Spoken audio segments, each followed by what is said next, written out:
The devil thought he had me over. Evil. Greater situation. Healer. He turned it. Oh.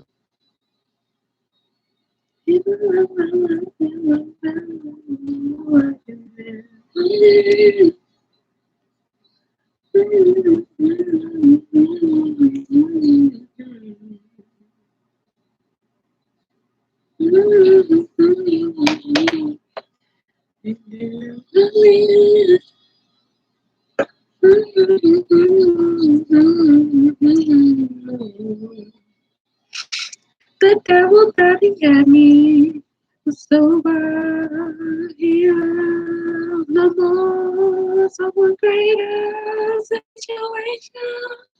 He loved, he turned it, turned it. Hello, hello, hello. Plan on being here today, but that doesn't necessarily mean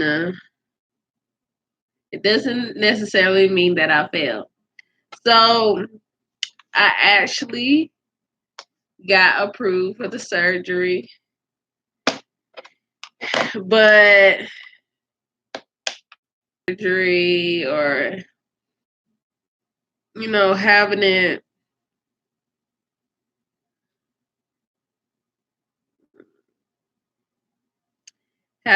done when I want it done, you know, I know this is serious, but the doctor don't feel that it's serious. There's nothing I can do about that. But at least he approved me the surgery and I don't have to wait months and months. My surgery be February 3rd. So that's like a week and a half.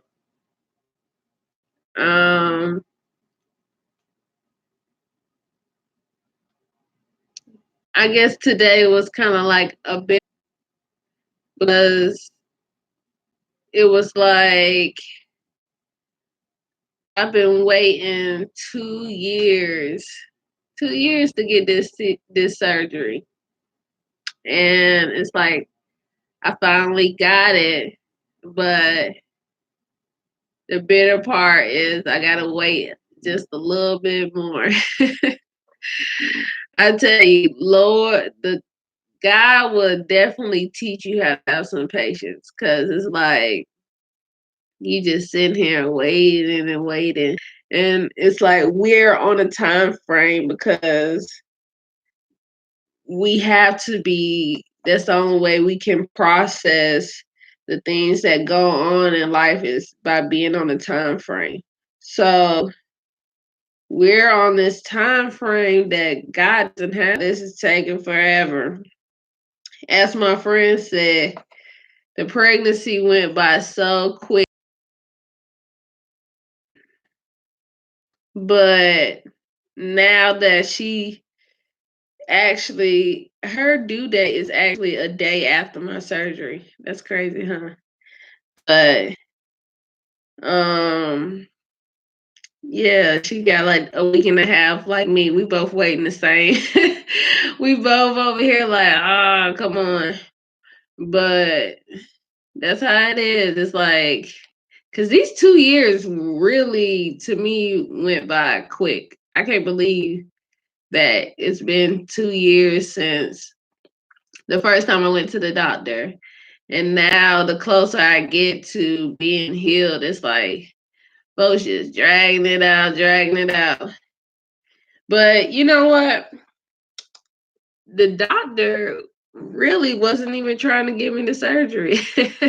I had to talk him into that surgery. He was like, I don't mind doing the surgery, but he tried to give me that spiel that everybody else give me, that if they don't take all the steps, that the insurance wouldn't pay for it. I was ready. I was like, I already contacted my insurance, and they said that this is a part of my preventive care, and they would cover it. He was like, surgery is a part of preventive care. That's exactly what he said to me, and I was like, that's what they told me. And then he was like, okay, I give you the surgery. And then he was asking me about being on hormones, or you know taking birth control. And I was like, nobody ever gave me any hormones or birth control, but I prefer to have the surgery first. And then after that, I do the birth control and the hormones or whatever. Um, but he was trying to fight it a little bit, but he was like, I'm gonna be fair. He's like, I don't think, he says a 50-50 chance that they might find something, that they might not, but he don't think they gonna find anything. But he gonna be fair and give me the surgery so that, basically, I guess he was trying to say I can have a peace of mind. And that's all I ask, because I've been in pain for 2 years now. 2 years of suffering. And all I've been asking is for somebody to look at my stomach area. And I just been getting refused after refused. They look everywhere but in the spot that I've been asking. And I was like, what kind of sense that make? That y'all look everywhere in my body except for the one place where all the problems are at. I didn't understand that, but I guess they said most problems come from other places, and it, I don't know. So I felt like the problem was coming from somewhere else and was directed into my stomach, I guess. But I'm just so excited to finally be having this surgery. I'm just, I'm super excited. I kind of wish it could have been done today, but I guess, you know, it's hard for them to believe it until they see it. That's how a lot of us are. We won't believe until we see it for our own eyes. And then after that, you still might have a few people that still won't believe, some kind of way to explain it. They can't just let it be. It's like you ask to see it, you still having trouble. I don't know. But those people that, it's also people that just don't want to believe, and you can't force them to believe. And God is not going to force anybody to believe in Him. You gotta want. You gotta want to do it for yourself. You want to believe. You gotta want to hear Him. I guess anybody can talk to God. You just gotta want to hear Him. A lot of people don't like what He say, but I'm all about the truth shall set you free, and I like to be free. That I'm always moving somewhere. I just like to explore and see things. I never saw myself just being in one state, in one town for all of my life. Like, no, I've always dreamed of traveling. I love traveling because I never got to do it, you know, as a young person. The most traveling we did was like once a year when we went to our family reunion. So it's like, as soon as I got old enough to just venture out on my own, I took full advantage of it. Now that I've seen everything in the United States, now I'm ready to go to Brazil.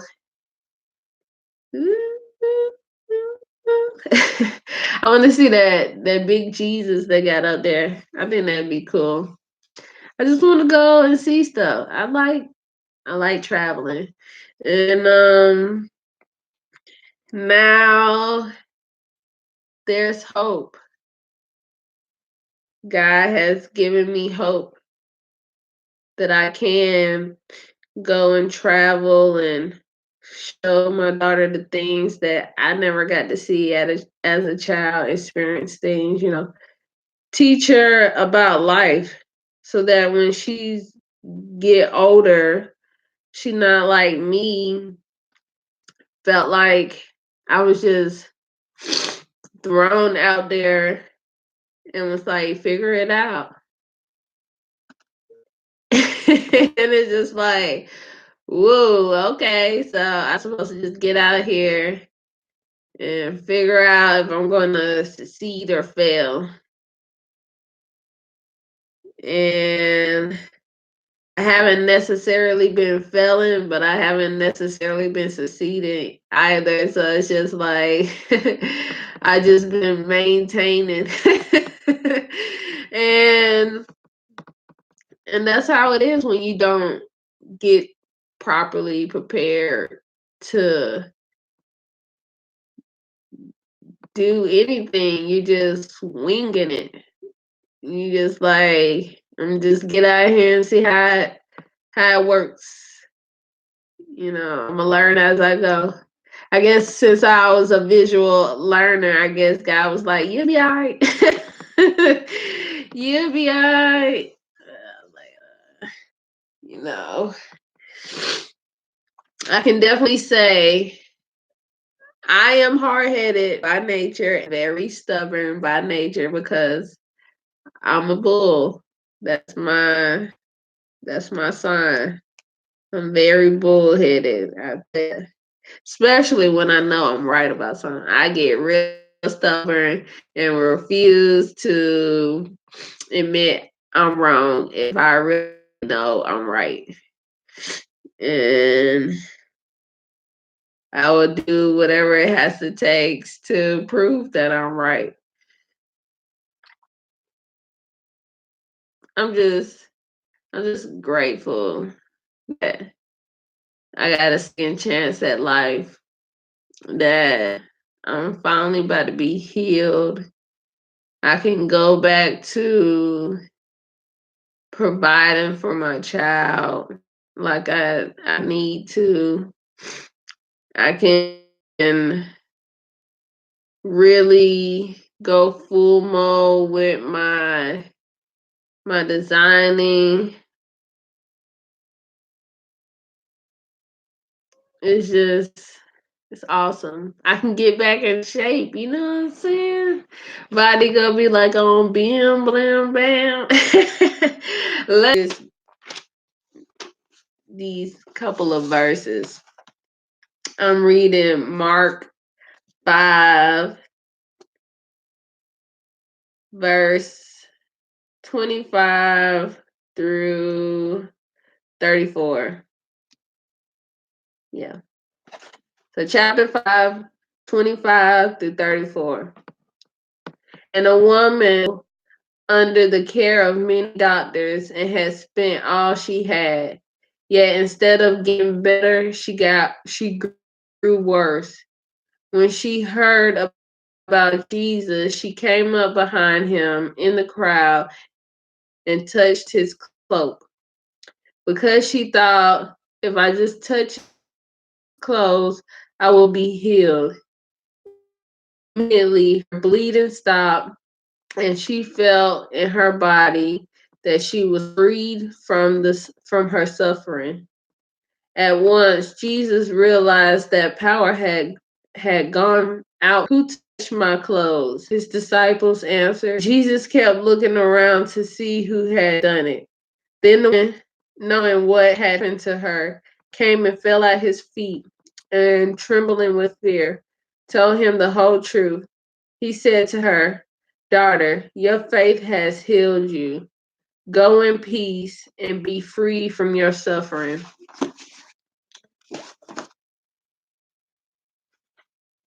She suffered for 12 years. I can't imagine suffering that long. I'm over here like I'm about to die, like, save me now. She endured 12 years, and I'm complaining about 2 years of suffering. But because she believed that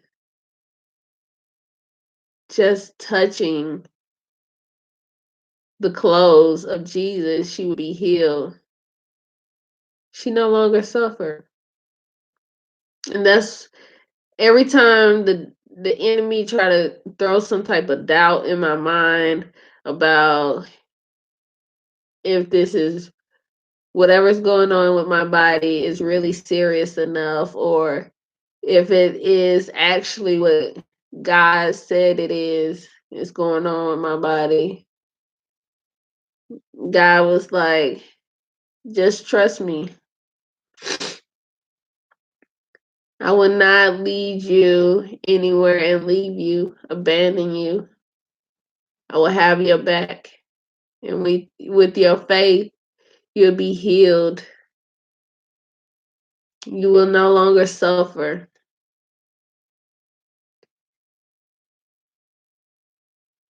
And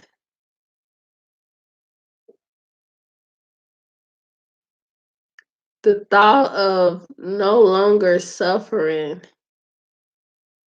is it's like my mind is trying to process that, but it's like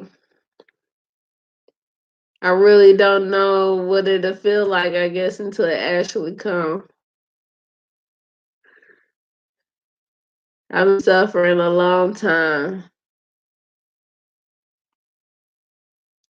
I often wonder what my life would have been like if my parents made better decisions. What if my mom would have actually used her degree in dentistry and she wouldn't have had to been working all these odd jobs to take care of us to the point that she worked herself sick? Or what if my daddy wouldn't have I don't even know what he did, but whatever he did to get a dishonorable discharge from the military, what if he would have did right? You know, what if he would have actually married my mom and I lived in a two-parent home where I was loved by both of my parents, and both of my parents was financially straight, that I didn't endure the stuff that I endured growing up. I realized that God allows suffering. If you never experienced it, you can't understand it.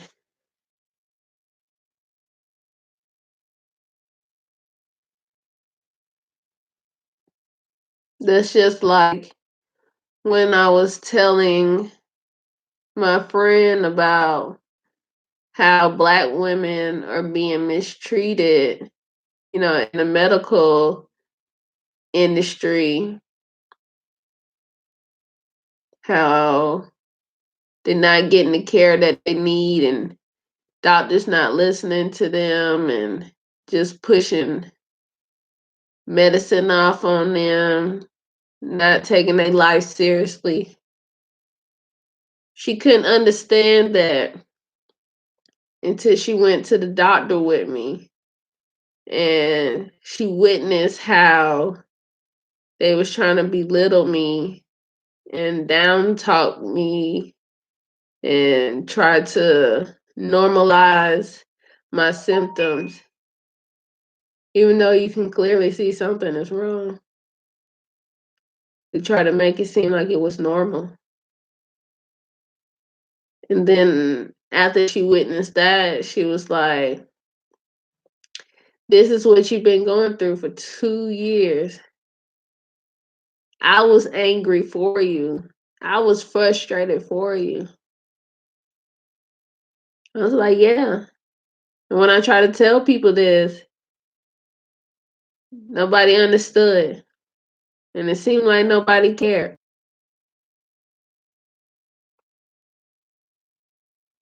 So I thank God for the suffering because it helps you to understand other people and the things that they go through. It helps bring shine a light on somebody's pain so that it can be healing.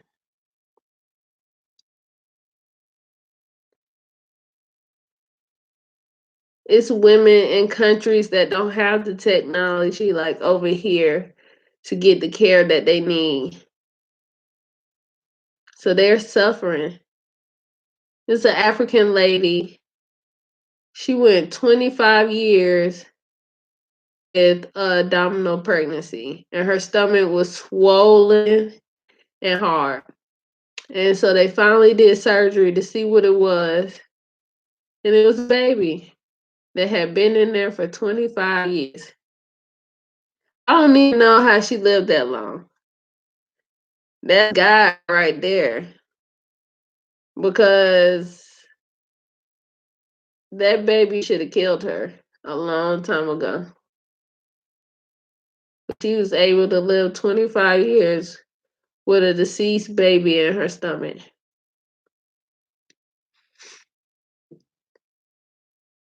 It's just, and as I was reading that book, it's just crazy how like women go to the doctor the most, but the research on women is very,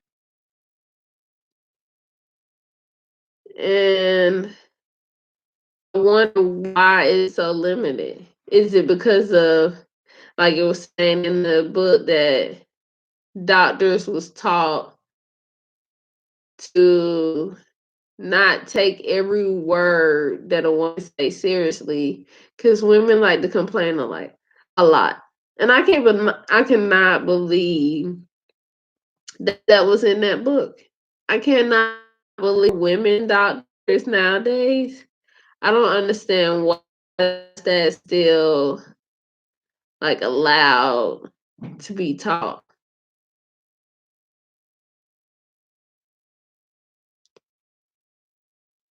It's like sometimes people be so happy to be in a position that they don't stand up for what is right.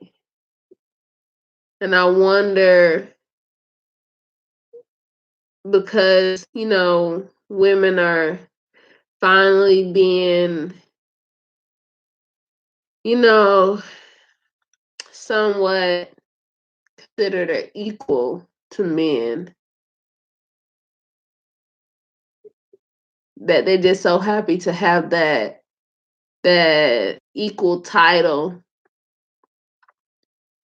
maybe even the equal pay, depending on the job title and how talented she is, that man, that you overlook the wrong that's being done, afraid that you might lose that position. Is that what is stopping the healing in our world. A lot of people in certain positions overlooking the wrong so they can keep that position. So they keep allowing the hurt to go on in the world instead of doing what's right.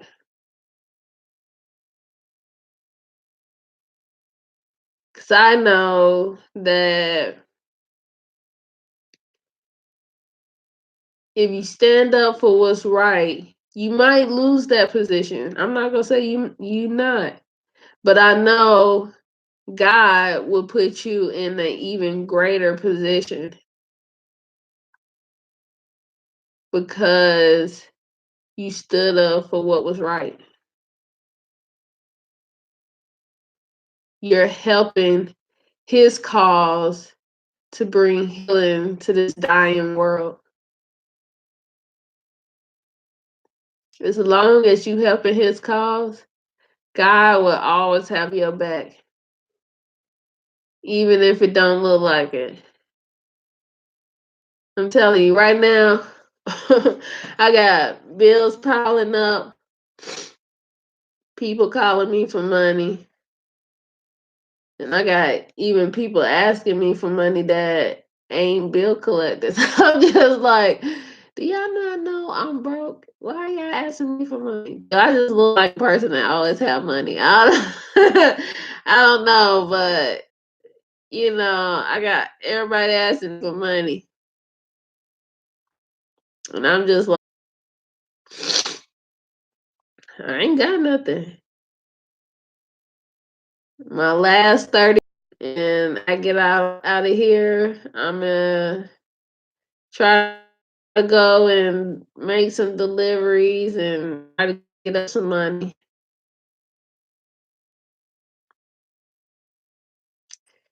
I gotta do something. I got I need to make sure I have gas to go to my pre-op to talk to the people about the anesthesia on the 28th. I have gas for the actual surgery. I need to have money to pay the little bills in between time, like my water bill, light bill. I gotta be able, to keep the little stuff going until something pans out. And even though I don't have anything or what I'm gonna do, God is delaying a lot of stuff. I owe these people, they like nothing. So they at least give me the first week of February. So that's the week and a half, you know, after my surgery, that's when all my bills will be really due. So it's like even though I don't have no money to pay them, God has delayed them until after my surgery.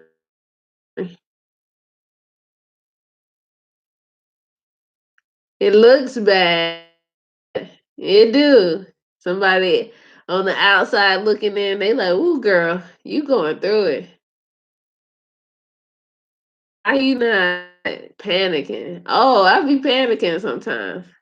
I got me. This is all part of God's plan. I know He got me. He ain't gonna leave me hanging. Cause I'm being obedient. I'm staying focused. I'm staying consistent.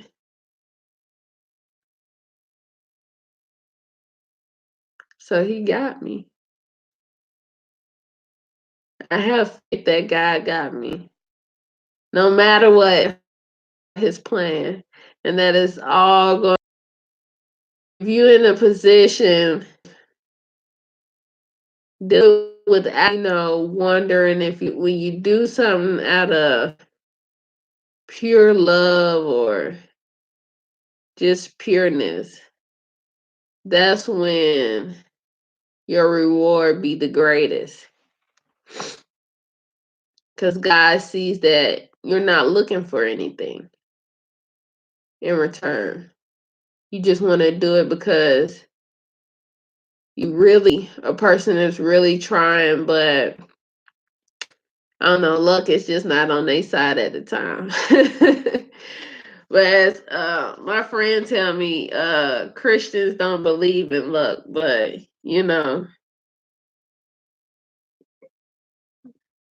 I don't know.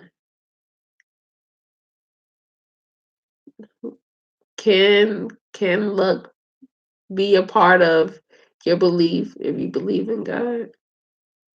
I don't know. Sometimes it feels like it when you just have good luck, and then sometimes you don't have, you know, the best luck. You be in that dry season, you just be like, what is going on? No matter what I do, no matter how hard I try, it's just something, it's just obstacle after obstacle after obstacle. It's like running a hurdle race. Every time you land, you gotta jump back up and jump over another hurdle.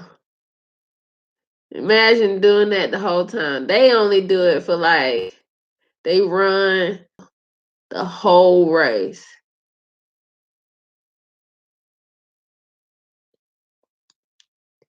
It would get daunting. That's my word for the day. I got this little app that, gives me different words to use to learn. So my word is daunting. It can be daunting. It can be stressful. Ooh. You can feel like giving up.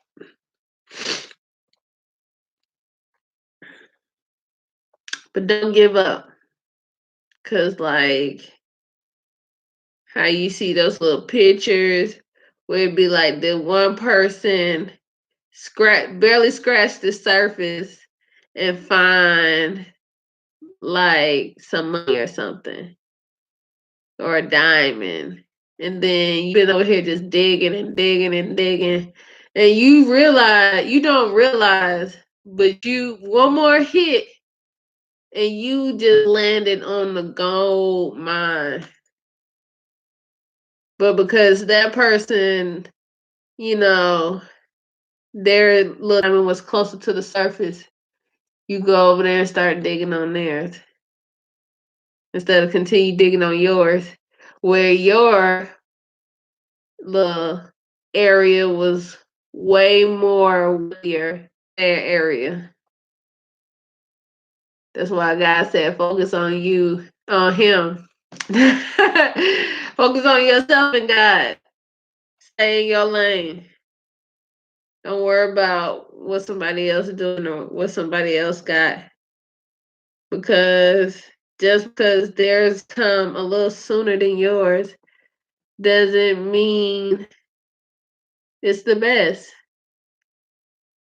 Sometimes your blessings is the I gotta prepare you more because with great honor comes great responsibility. So yeah, no, this healing, the healing has started, and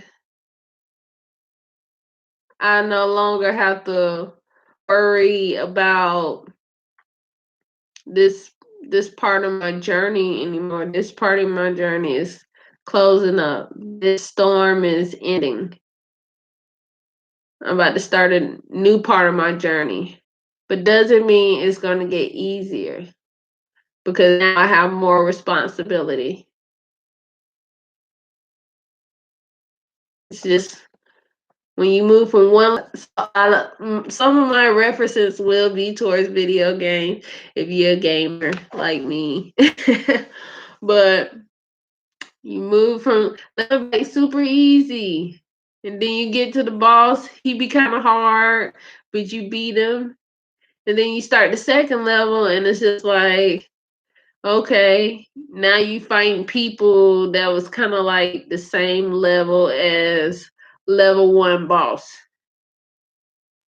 So it's a little tough, but you beating them, and then you gonna have your boss at the end of that level, and it's gonna keep getting a little tougher and a little tougher as you go up the levels till you get to the main boss, and that's your success.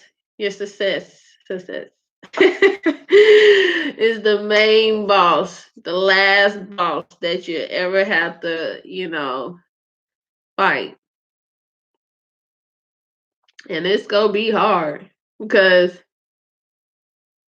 the enemy don't want to just give you nothing, especially if he not getting nothing out of it. Only time he give you something is if he know he in your soul. If he know you gonna help him get other people's soul, he'll give you stuff all day. He just be like, because he know he got you on his leash. You his, but God, he don't do that. You free. You free to roam, do whatever you want to. And God will cash out on you too. We shouldn't just focus on the cash, but I'm saying everything the devil try to persuade you into luring you in, saying he'd do for you, God would do for you on a without the strings attached. And he will make sure your foundation is unbreakable. It'll be so strong that no matter what type of earthquake, tsunami, whatever come through there, it would not be bothered. Because when the bones is good, the rest don't matter. The glass goes shattered, let it rain, 'cause they remain the same. Oh, I know I can't sing, y'all, but I be trying sometimes. It's funny. Malia be telling me to be quiet. She be like, "Mom, your voice." I be like, little kids be so honest to the point. Sometimes you just be like, "Ooh, shut up. Nobody asked you." Okay. But I don't want to discourage her from being honest because that's what a lot of us people need. We need more people to be honest. You can't grow without honesty. And I just want to bring truth to everybody. You might hate me at times. As what's her name? Ayana.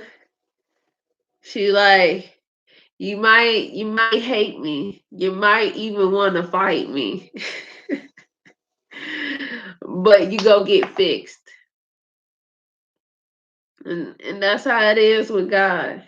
It's sometimes you might be like feeling like you hate God. Like, God, why are you taking me through this? Why are you doing this to me? Why are you being so mean to me? He like, I'm not being mean. I'm just being honest. This is where you weak at. I'm just being honest. And until you fix these weaknesses, you can't go to the next level. You can't end this part of your journey. You got to fix this first. So, healing is tough. It can feel like it take forever. It hurts. You wanna fight and beat stuff up.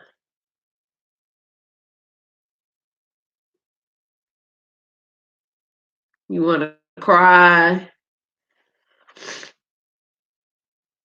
But at the end, you will feel so light and free of all the mess that was weighing you down, that was making you feel like, oh, I just don't want to do it anymore. I just can't anymore with life. God will take all of that out. And you feel like a new person.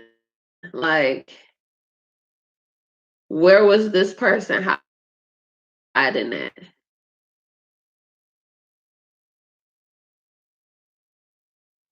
And it was just, they was always there. The enemy just put blinders on you so you wouldn't be able to see.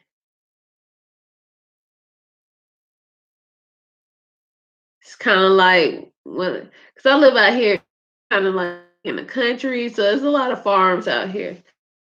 It's kind of like when I'm driving past these farms and I see these horses with the blind on, and they just be standing there, and I just be like, why do they put these blinders on these horses? How they supposed to know where to go? What if they walk into the fence or something? But that's what the enemy do to you. He'll put them blinders on you so you never see no light. You think this is what my life consists of, and it can't get no better than this. But God is like, that is a lie. That is, if you follow me, you come be my, I show you what a real friend is, what help you, and remove the hurt to the point you don't even realize. Again, I don't ever want to live with war, and I don't want to that this love, this happiness, this peace. I am deserving of something good. I deserve it. Even though I've made mistakes, I ask God for forgiveness and He cast them away. So now I deserve to be happy. Everybody deserves to be happy. But you got to want to be happy. You got to really want it.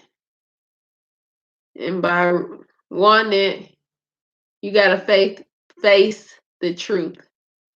You got to be willing to do whatever to obtain it. And a lot of times, happiness requires sacrifice. So, what are you willing to sacrifice to get your healing and to be happy and peace? So, that's it for today. I'll see y'all back tomorrow. And, we just go keep finding and choosing the right paths together. You know, I don't know where God is taking me, but I trust that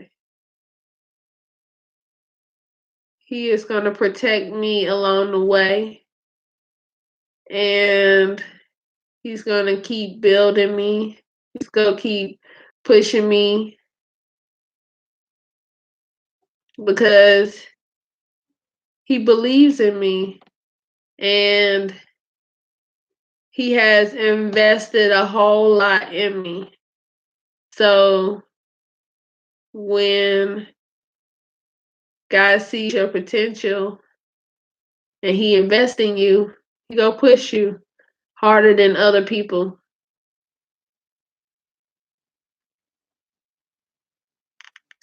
because he see that you're worthy of being a leader, of wearing a crown.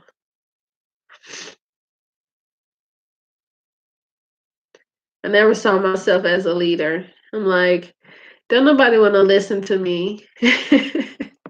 No, in my whole life, I talk and nobody really listen. I'm always overlooked. I'm picked second.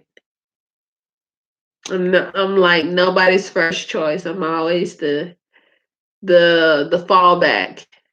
When the first choice don't work out, then they want to fall back on me because they knew I was really what they needed, and what they wanted didn't work out as they chose. So they want to come back to what they needed. That's been my whole life. So God told me, I want you to be a leader. I want you to help my people. How can I do that, God? How can I heal somebody when I'm not healed?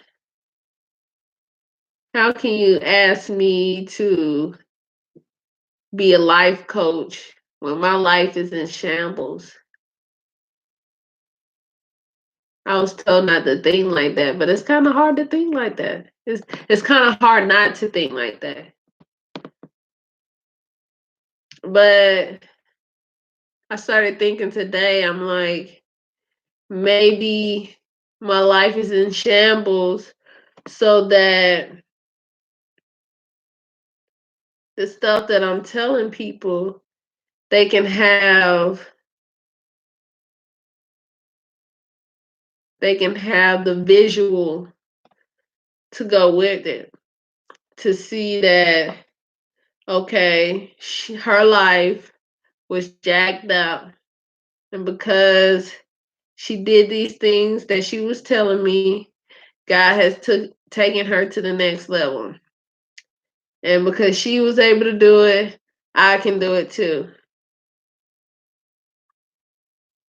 So my life might be in shambles right now, but it's because I have become the sacrifice, I have become the visual to give somebody else hope that might be going through the same thing as me, or even worse, that God will bring you out. I always tell everybody it is hard. I don't want anybody coming into this thinking that anything is going to be easy, because it's not. It's going to take some dedication. It's going to take giving your all. It's going to take it. It's going to take everything. You're going to have to give God 100%.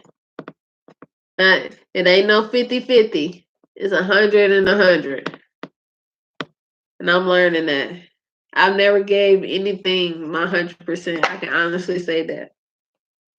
But God is teaching me how to. It's hard. It's difficult to basically try to change yourself overnight. It can be difficult, but you can do it if you really want it. You can do anything. It's all a matter of how bad you want it. But see you tomorrow. Peace. God is good all the time.